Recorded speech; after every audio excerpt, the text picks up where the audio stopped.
Jaya Radha Madhava Jaya Kunja Bihari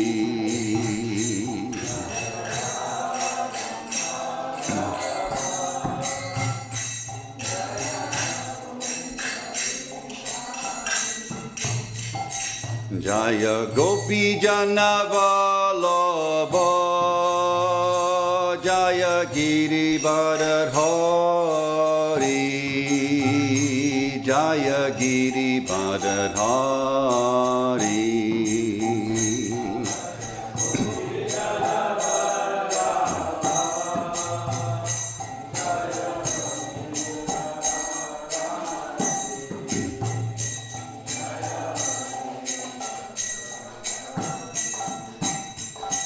Jaya Gopi Jana Vallabha Jaya Giri Bharadhari Jaya Giri Bharadhari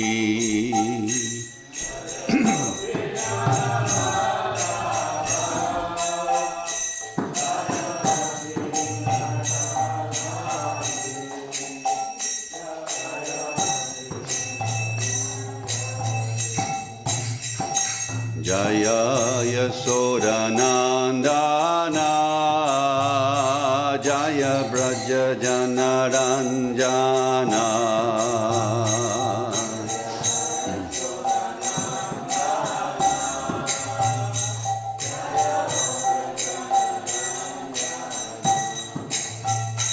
Jaya Yasodanandana Jaya Braja Janaranjana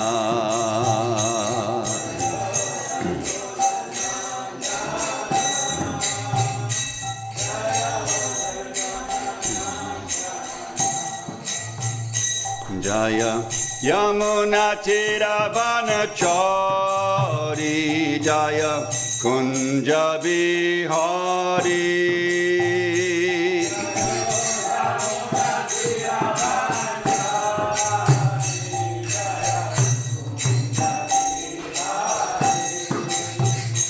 Jaya Yamuna Tiravanachari Jaya Kunja Bihari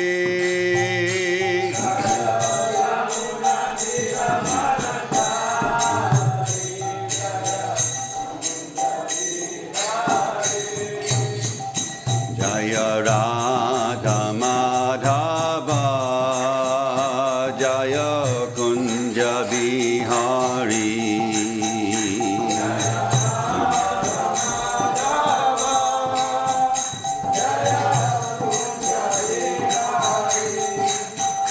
Jaya Radha Madhava Jaya Kunja Bihari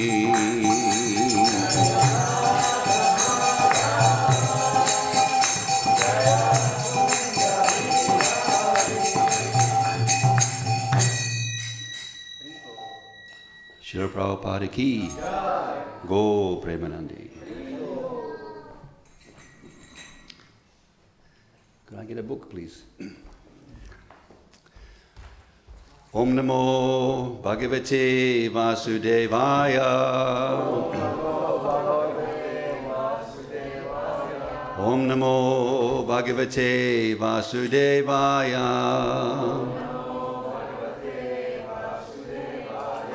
Om Namo Bhagavate Vasudevaya.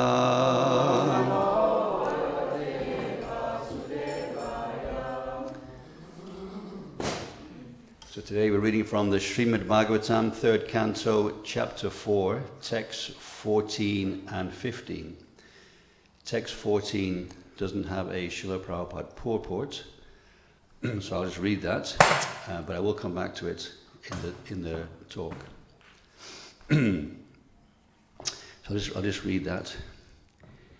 Ityadrikto paramasya pumsa pratikshananugrahabhajanoham snehotaro maskalitaksharastam munchanchacha pranjali avabase. The context of this is that he's seen Krishna. Krishna has just spoken to him and told him he's about to go back home, back to Godhead. So he's in a pretty intense mood. Translation. Uddhava said, O Vidura, when I was thus favored at every moment by the Supreme Personality of Godhead and addressed by him with great affection, my words failed in tears, and the hairs on my body erupted.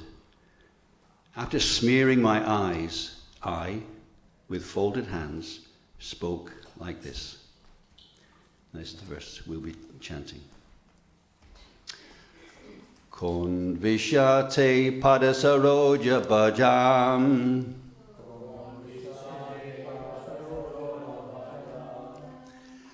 Konvishate padasaroja bhajam Sudula borteshu chaturshvapiha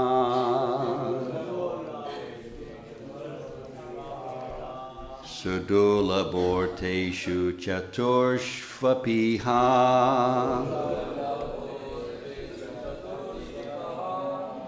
Tatapi naham pravrinomi bhuman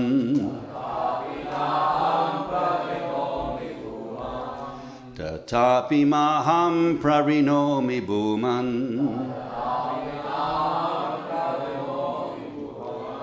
Bhavat padamboja nisheva notsukaha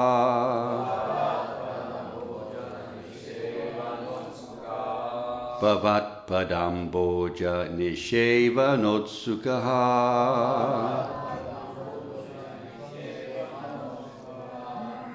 Konvishate padasaroja bhajam Sadula borteshu chaturshvapiha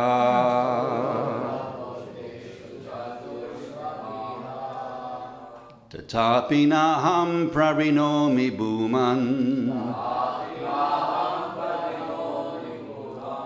Bhavat padamboja nisheva notsukaha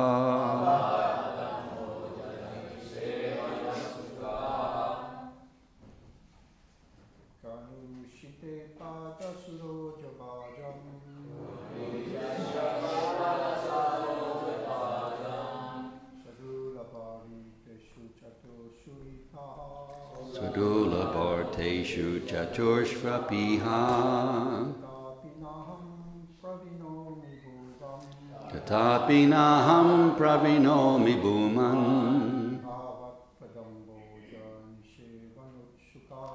Bhavat padamboja nisheva notsukaha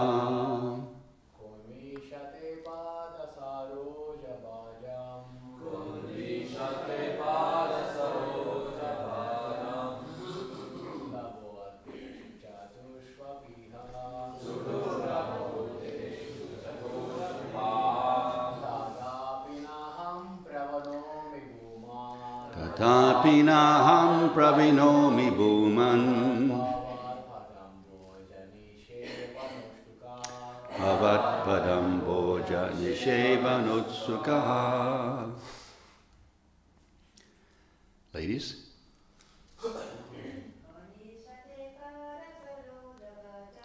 Konishate padasaroja bhajam Sudula bharteshu chaturshvapiha Tatapi naham pravinomi bhuman Bhavat padamboja nisheva notsukaha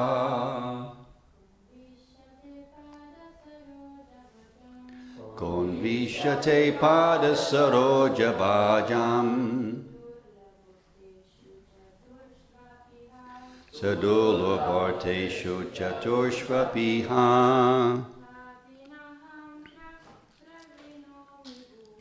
Tatapi naham pravrinomi bhuman. Bhavat padam boja nisheva nutsukaha. Kaha nu isha. O my Lord, te your pada soroja bhajam, of the devotees engaged in the transcendental loving service of your lotus feet.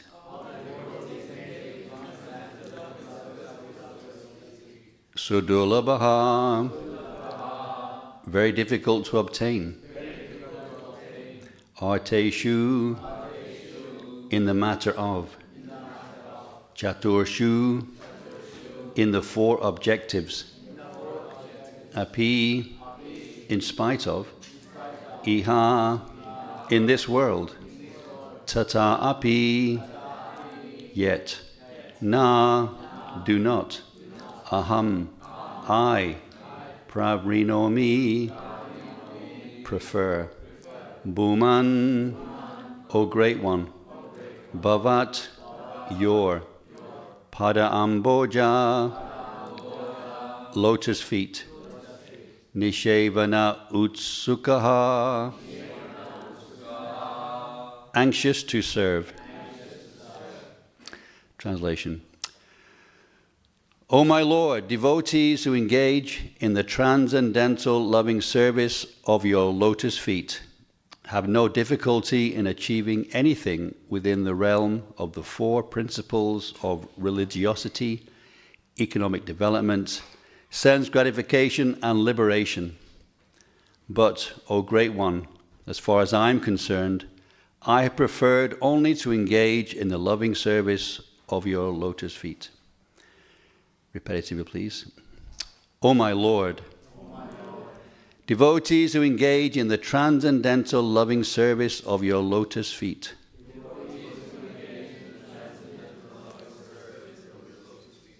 have no difficulty in achieving anything within the realm of the four principles.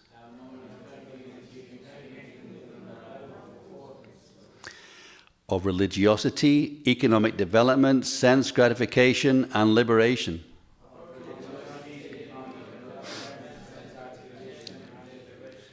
But, O Great One, as far as I am concerned,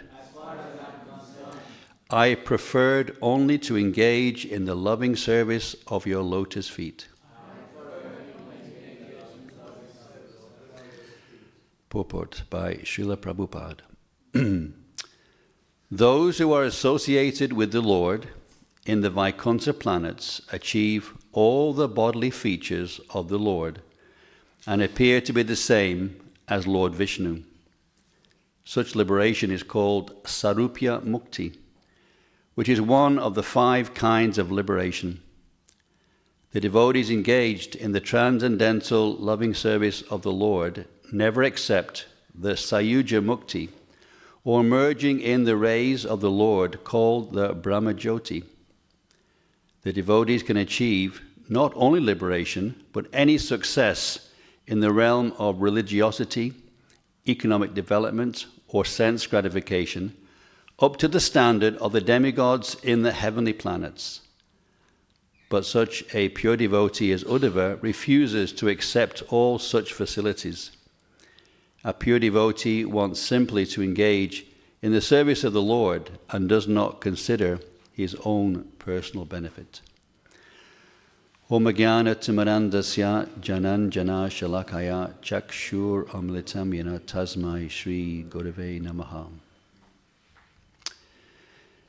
So, Srila Prabhupada is sitting there writing these purports, and ahead of him is, 15,000 verses ahead.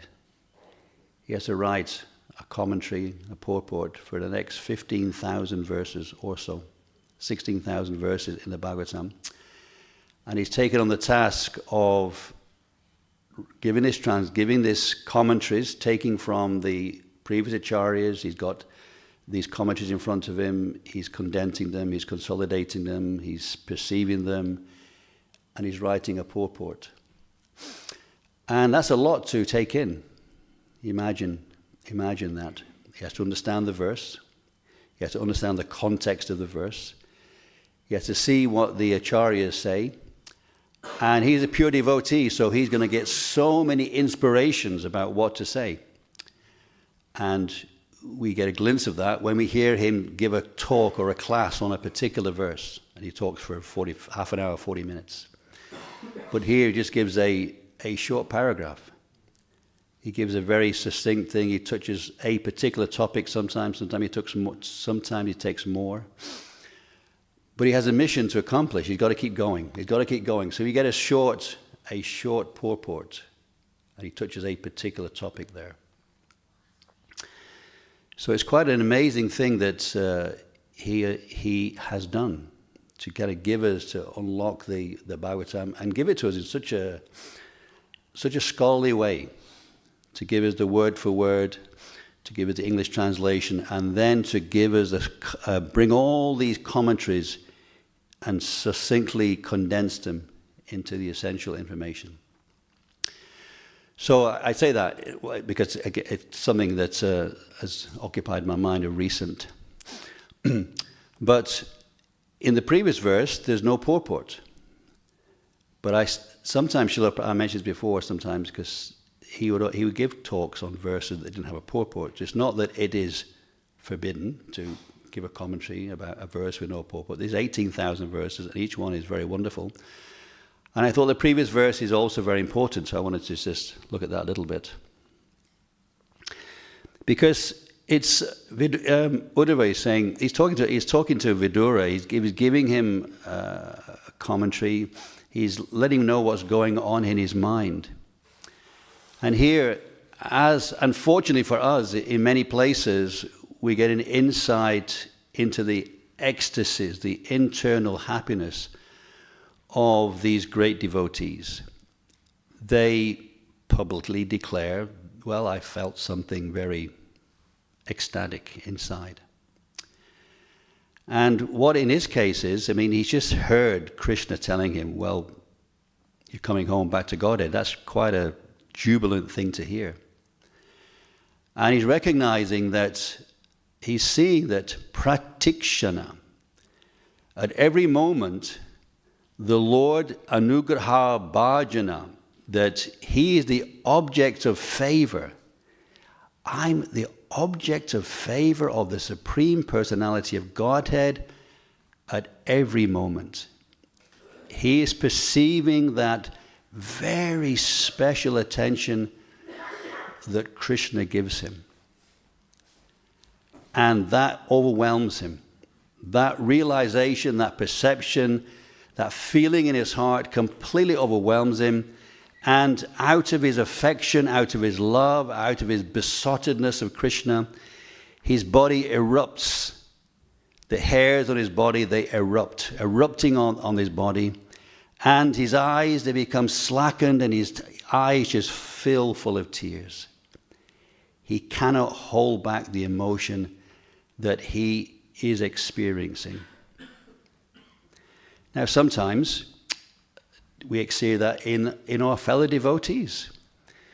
We see them without ability to restrain emotion. Sometimes they exhibit such similar ecstatic symptoms. I came across two recently. I was in a group of devotees, and one of them was talking about some service he wanted to do, and he could not help but cry. And he was, Hare Krishna, I'm kind of getting influenced by his emotion. So he was very emotional. He couldn't hold back the tears, and we just stopped and listened, and eventually he regained his control, and he was able to continue speaking.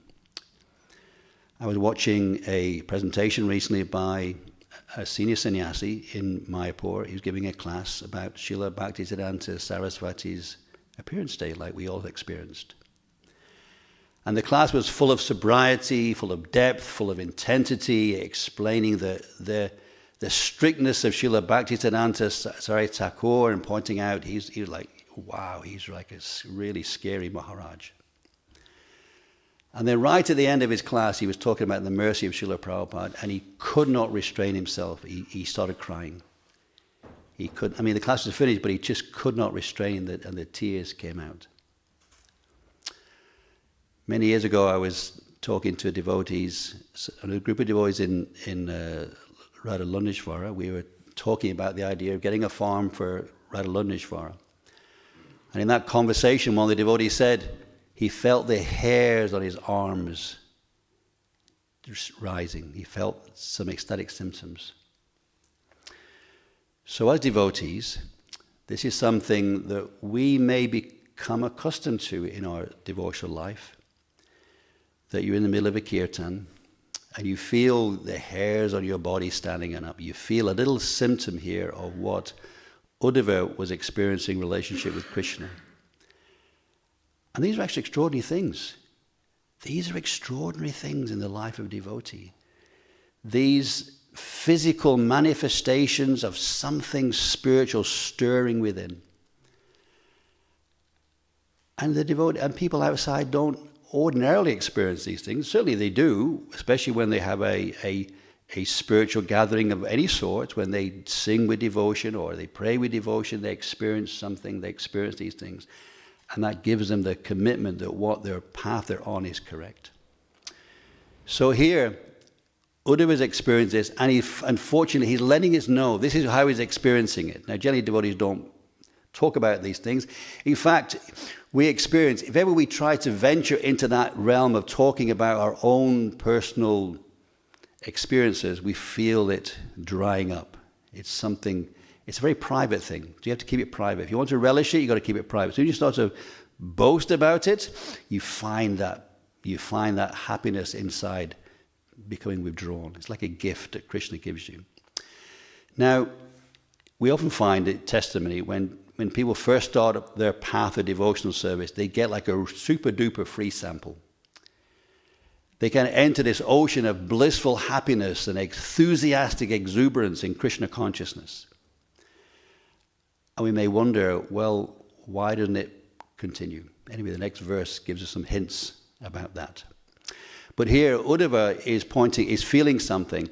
And what he's noted is that Krishna's care for him, it's not casual, it's all the time. He's noticing that Krishna cares for him all the time, and that's what overwhelms him. So our business, you could say, is also to acknowledge, to feel, to be aware of Krishna's intensity and conviction and kindness to us, that we are also the object of his favor at all times. He's always thinking of the best interests of every living entity. And the devotees are blessed that they get a little insight. They get a little insight into that intensity of the Lord's affection for them. Bhaktaram yagatapasam savaloka maheshwaram sturidam savabhutanam gyadvamam shantim rijiti. Krishna says in the Bhagavad Gita that I'm the well-wisher, the suhridam. I'm the heartfelt friend of all living entities. So the devotees, we're trained, we're being taught how to see Krishna's interaction in our life at all times. So this is the setting that Uddhava is. So now he responds. And it's also a reflection for us. If we have seen Krishna, and we do see him all the time, we chant his holy name this morning, we see him in the deity form, we're seeing him in reality all the time.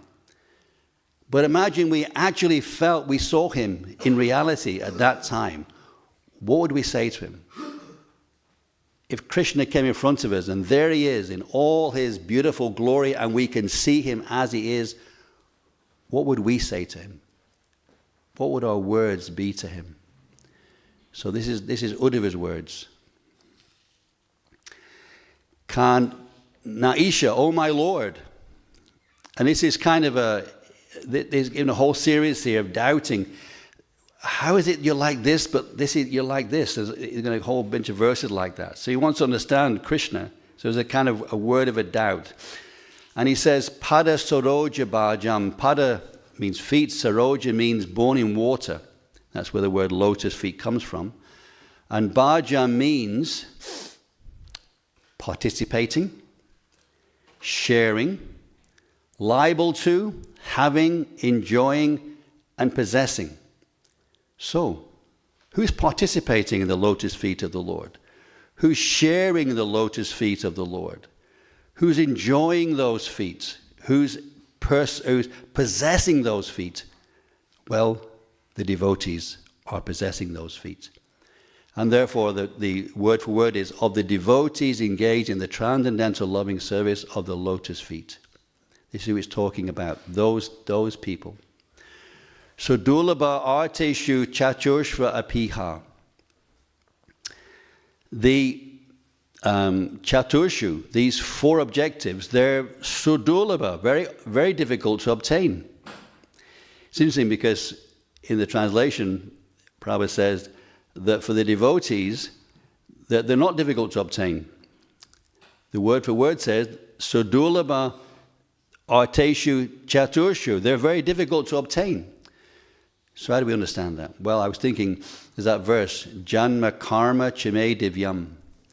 Birth, Janma activities, Janma Karma Chime Evam Yovari Tatvadaha. That people, this is how people's life, birth and death, birth and death, birth and death. But not for the devotees. They don't follow that same cycle of birth and death. So here, these four things are very difficult to obtain. And this is the reason why we don't experience the ecstasies all the time, or predominantly. Because we're infatuated by trying to obtain these things that are very difficult. For example, the word Chatursha, Prabhupada understands it as being the four objectives, Dharma, Artha, Karma, and Moksha.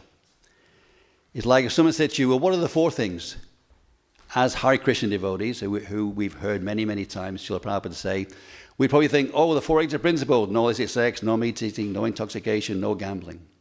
But in this context, the four means these four things, Dharma, Artha, Karma, Moksha. And Dharma means it means the fundamental things, religion, what's the word here?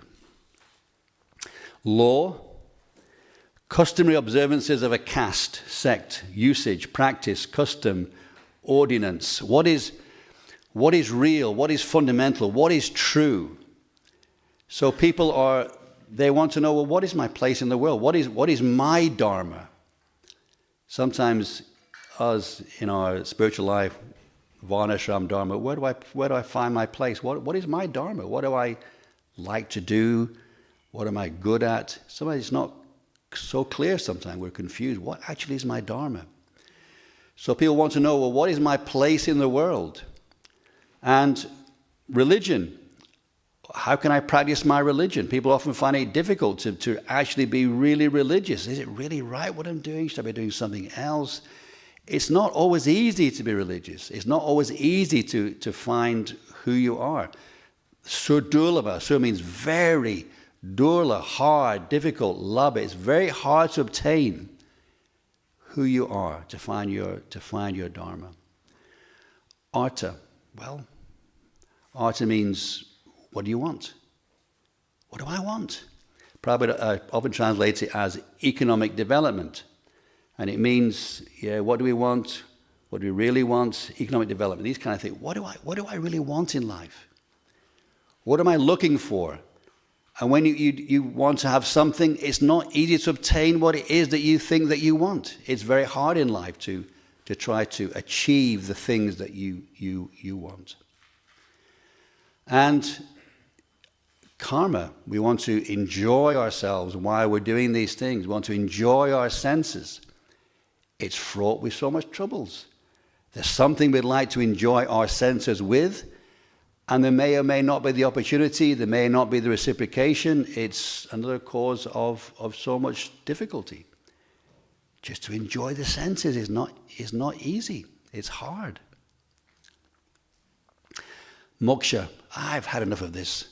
I've tried religion, I've tried economic development, I've tried to enjoy my senses. I can't achieve anything.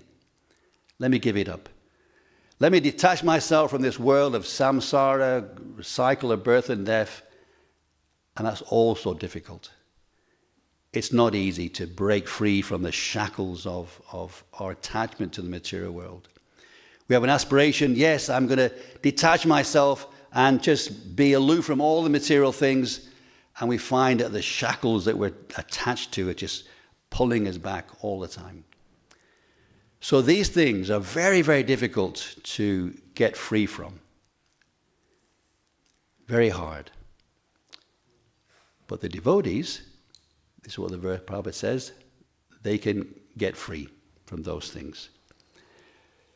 O my Lord, devotees who engage in the transcendental service of your lotus feet have no difficulty in achieving anything within the realm of the four principles of religiosity, economic development, sense gratification, and liberation. And this is something that devotees find. They find that many times we hear in a conversation devotees say, oh, that was Krishna's arrangement. Krishna arranged this for me. Krishna arranged that for me. Krishna was I experienced Krishna's intervention in my life. This is what Uddhava was experiencing. Krishna directly intervening in his life. And the devotees also experience this. In practice, we as the practitioner devotees, we experience that to our degree. The more we become Krishna conscious, the more we're going to see Krishna's hand in everything. Now, sometimes it may be that we will achieve it in the time frame that we're hoping for. And sometimes it may not be achieved in that time frame. It may be something we may achieve in another lifetime. For example, in this lifetime, we're achieving things that we didn't necessarily know we're going to achieve, but we had a desire for Krishna in a previous life, and now he's fulfilling it in this life, so he fulfills it. And sometime in the Bhagavatam, we read stories where a devotee, Dhruva Maharaj, comes to mind. He wanted a kingdom greater than his grandfather, and he was given a transcendental planet to preside over. So Krishna can reward the devotees in a greater extent than even they wanted. So these aspirations to know who we are, what we should do, what we shouldn't do, how we can find my satisfaction in the material world, how can I find my nice economic scenario, how can I enjoy my senses, how can I stay aloof from these things, these is what's occupying our attention. And therefore, we're not giving Krishna the full attention. And therefore, we don't notice his full attention on us. So we're not experiencing, or maybe, some of us may not be experiencing this full reciprocation with Krishna because we're not looking closely enough at Krishna. There's that verse, Manmana bhava mad bhakto mad yaji mam namaskaru.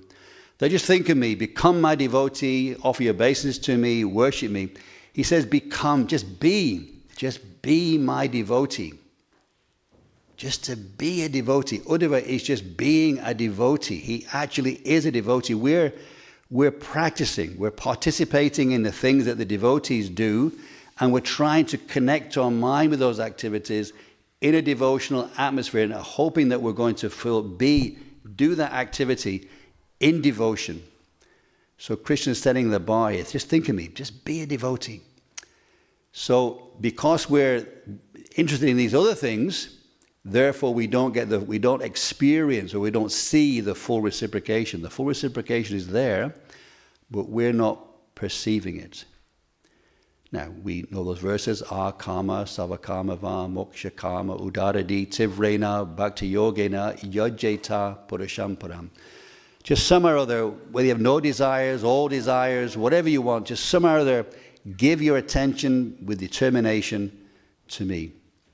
So even if you have these things, okay, look to them for Krishna. But while you're looking to them for Krishna, you're not going to get the full, you're not going to experience the full reciprocation.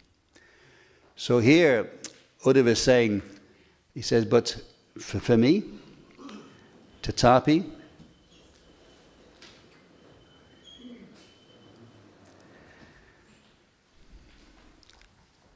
but I don't prefer these four things. I don't, Dharma, Artha, Karma, Moksha, I don't prefer them. I just want your lotus feet. Nishevana utsukaha. I just want to be completely, it means, utsaka means anxiously, desirous. It means I just want to serve your lotus feet. You're anxiously desiring to serve the lotus feet of the Lord. So that's his criteria. He just, I'm not interested in all these things, actually. I just want to be with you and serve you.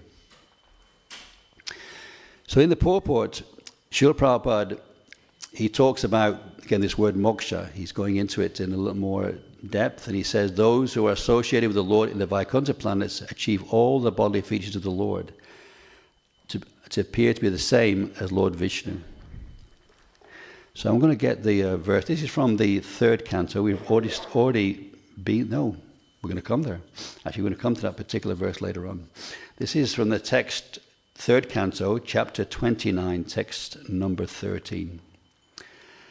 Salokya sarsti samipya sarupyait katvam apyuta diyamanam nagrinanti vima tat mat sevanam jana. A pure devotee does not accept any kind of liberation, salokya, sarshti, samipya, sarupya, or ekatva, even though they are offered by the Supreme Personality of Godhead. This is pointing out that, for example, like Uddhava's scenario, he's not interested in even going to the planet. He's simply, his whole meditation is to serve the Lord. That's his whole interest. He doesn't really want to have all these, you could say, transcendental possibilities. He's simply thinking about, I want to serve Krishna somehow or other. Another place it's mentioned is in the Chaitanya Charitamrita. So I'm going to go there. This is in the Madhya Lila, chapter 6, text number 266. Yadyapi se mukti haya pancha parakara salokya samipya sarupya sarshti sayujya ar. There are 5 kinds of liberation: salokya, samipya, sarupya, sarshti, and sayujya. In the purport, Srila Prabhupada says, salokya means that after material liberation, one is promoted to the planet, loka, planet, where the Supreme Personality of Godhead resides. Samipya means remaining an associate of the Supreme Personality of Godhead.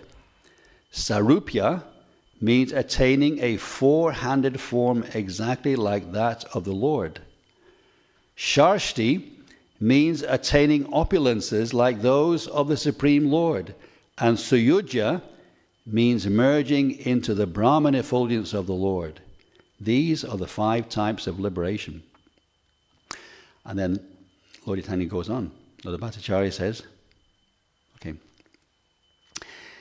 if there is a chance to serve the Supreme Personality of Godhead, a pure devotee sometimes accepts the salokya, sarupya, samipya, or sharshti forms of liberation, but never sayujya. In other words, a devotee, if he can serve the Lord, he might want to go to the planet of the Lord, or serve the Lord on those planets, or have the form of the Lord, or be on the. But he doesn't want to merge into the body of the Lord. That is something the devotee does not want to do. Next verse is 268. A pure devotee does not like even to hear about Sayujya Mukti, which inspires him with fear and hatred. Indeed, the pure devotee would rather go to hell than merge into the effulgence of the Lord. So this is the verses that Prabhupada is expanding on here. And this is the Chaitanya Charitamrita, you could say, gives us our our way of understanding the Bhagavatam and how to utilize it in a practical way, how to live the life of a devotee. So, although a devotee can achieve anything, we can achieve success materially, we can achieve success dharmically, we can achieve success in sense gratification, we can achieve success with liberation. A devotee like Uddhava, he refuses to accept all those facilities. And the Prabhupada's concluding sentence is, a pure devotee wants simply to engage in the service of the Lord and does not consider his own personal benefit. So the more that we can consider the service of the Lord and not consider our own personal benefit, then more we'll be in a position to appreciate the favorableness of the Lord to ourselves. So I'll stop there. If anybody has any questions, comments, contributions. Hare Krishna. 1 second. Hare Krishna. In this era, even just a smile is preaching, no? For example, when we go in Sankirtan, sometimes people need only a smile and take the book, no? We can do a lot of we can do a lot in our work outside the temple to bring Krishna to people. However, it is often difficult to stay in those energy outside. It is difficult. We will have to develop skills, said Bhakti Vasudeva Swami yesterday. What type of skills? Is my question. What type of skills we need to develop to stay, to do? What type of skills? Well, the best type of skills is that you're skillful, that we are skillful in devotional service. If we haven't got it, we can't give it. Saying that, sometimes when devotees have been very morose on Sankirtan, they've suddenly, even in their moroseness, they've touched someone. They had some of the person, the recipient, have had an experience by that devotee who was feeling a bit morose. But the point is that when you're engaged in those devotional service, you're carrying a package, like Prabhupada gives the postman. The postman doesn't own the letter, he just shoves it in your letterbox. So when you're acting on behalf of Srila Prabhupada and spreading Krishna consciousness, there's a certain potency that you're carrying with you. So therefore you can give something when you've got something, when you're doing something. So the great skill about giving is to actually, be doing it yourself. It carries more potency. If you're doing something not very exemplary, then it's not so influential to other people. But if you're doing it, you're living it, then it's something. And actually we hear many times that people, when they meet devotees, they think, who are these people? They're always smiling. And think about it. We take it for granted because we're meeting with devotees all the time. But generally, devotees are very happy, kind, friendly people. And people out in the world are not accustomed to that. They're not accustomed to kind, nice people who aren't trying to take something from them. So the best skill to help other people is to practice and be a devotee to whatever degree we can be. That's the best skill. Thank you so much. Question here, will you? Or comment?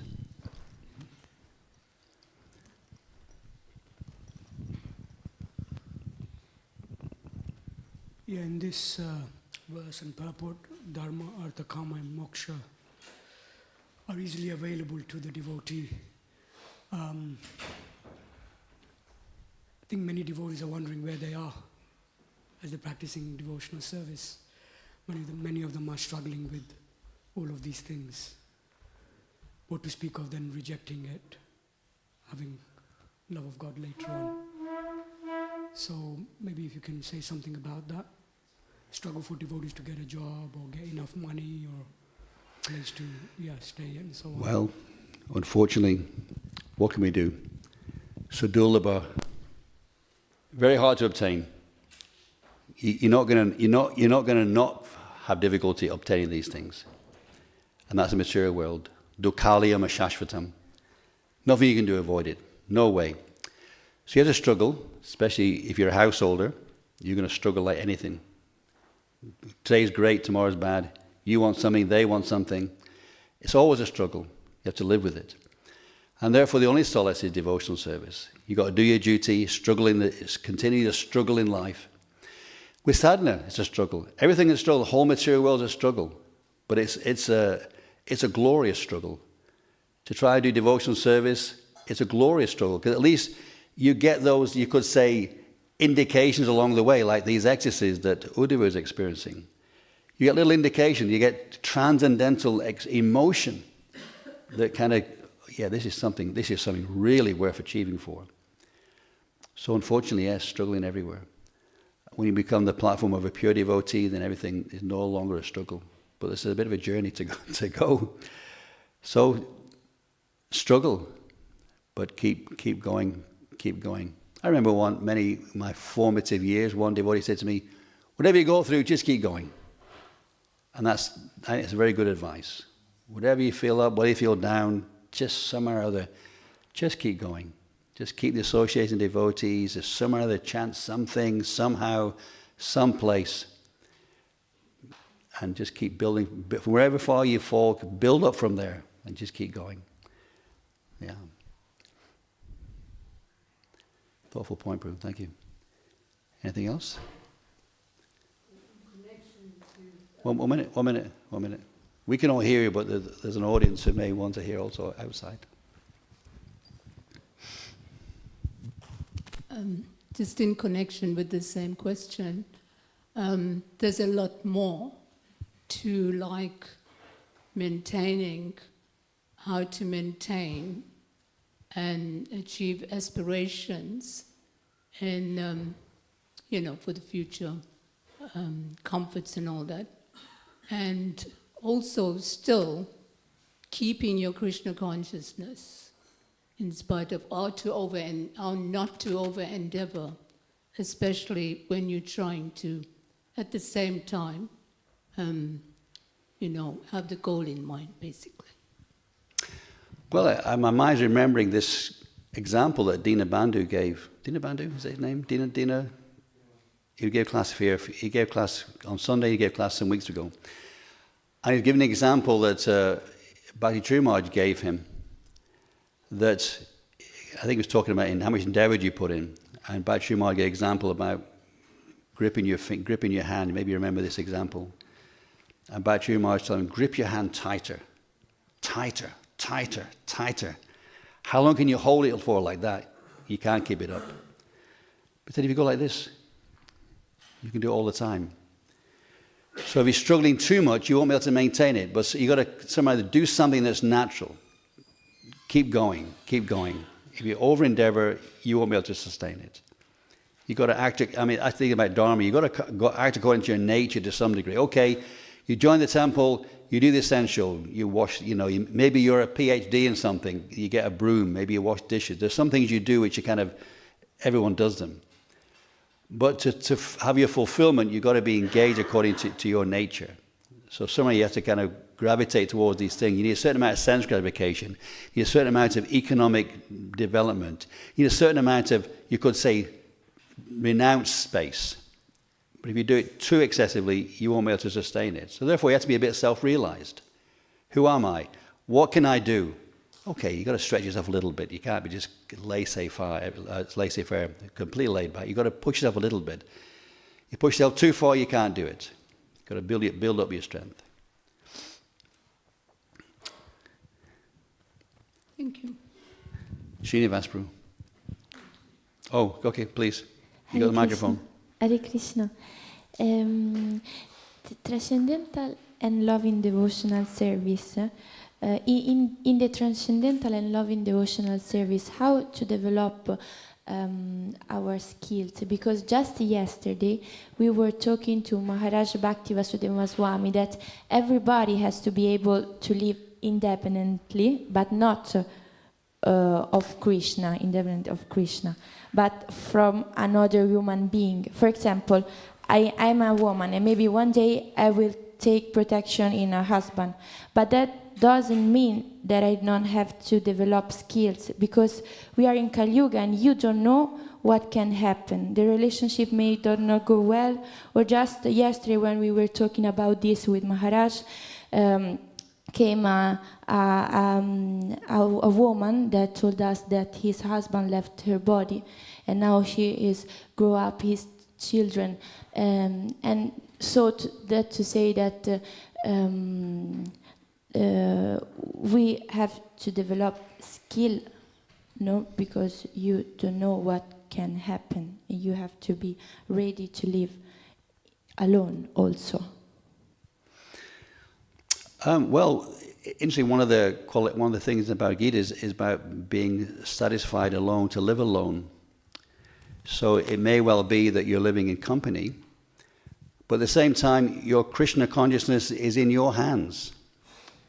How Krishna conscious you are, even in a family or a partnership, is in your hands. And sometimes you have, like for example, Srila Prabhupada said that Krishna conscious householders appear like henpecked. A henpecked man, you could say, or a henpecked woman. They appear like that, but inside they don't budge an inch. Krishna appeared like a henpecked husband. He was basically doing whatever his wife wanted. Satyabhama wanted a parijata flower, so he had to kind of take it from Indra. So he appeared like a henpecked man, and therefore how happy his wife would be that he does those duties. If you neglect those duties, you won't have happy married life, you won't have happy life. And it's destabilized the foundation of your spiritual life. It's very hard to sit chanting peacefully if your wife or your husband is frantic next door because you haven't done something. So having a sound foundation in life is helpful, but it's not the only criteria. There are many people with happy lives, but they're not feeling the happiness of Krishna consciousness. They may be feeling the happiness of having a nice, happy life. But that's also temporary. At some point, it's definitely going to end, whether it's by some misunderstanding, or you're going to die. So it's going to end. It's not permanent. So we have to definitely make sure we take care of these things, our dharma, our artha, our karma. We have to make sure we try our best to satisfy these things, to live our life in this world the best we can. But along with that, we got to keep our attention to Krishna as well. That's the fifth element. These all are all material things. They're all related to the body. We have to feed the soul. We were actually, my wife and I, watching this conversation with Radhanath Maharaj and his old friend, how they kept meeting each other in India mysteriously. And his friend is a bodybuilder. So he's commenting that a bodybuilder is taking care of the body, and Radhanath Maharaj is taking care of the soul. So that combination, you've got to take care of your body, you've got to take care of your mind, you've got to take care of your intellect, but you've also got to take care of your soul. So the Bhagavad Gita tells us how to live in this world, but it also tells how to take care of your soul. You'll never find self-satisfaction unless you have that connection with Krishna. Today you have a great time with your wife or your husband. Tomorrow you're fighting. You don't know why, it just happens. The wind blows a certain way and the fighting starts. But with Krishna it's different. You can always turn to Krishna, and he's always the most perfect reciprocal person. He'll always be reciprocating with you perfectly. So yes, take care of your life, get your partner, get your job, do these things to the best of your ability, and suffer while you're doing it, because that's the unfortunate going to come with it. But you try your best. But at the same time, we have to add Krishna consciousness into our life. Otherwise, materially, we're never going to feel fulfilled. Whereas even if things are deteriorating around us, at the same time, we can still feel a sense of fulfillment, even despite the world collapsing around us, so to speak. And that's Queen Kunti's prayer. The world was collapsing around us, but she still felt, Krishna, you were there. So that's a skill. We're adding the skill of being a devotee in our life whilst we learn all the skills of how to live in the life. Okay. We will stop Thank there. you. Can we stop there, Srimad? Okay. Srimad Bhagavatam ki. Hare Krishna.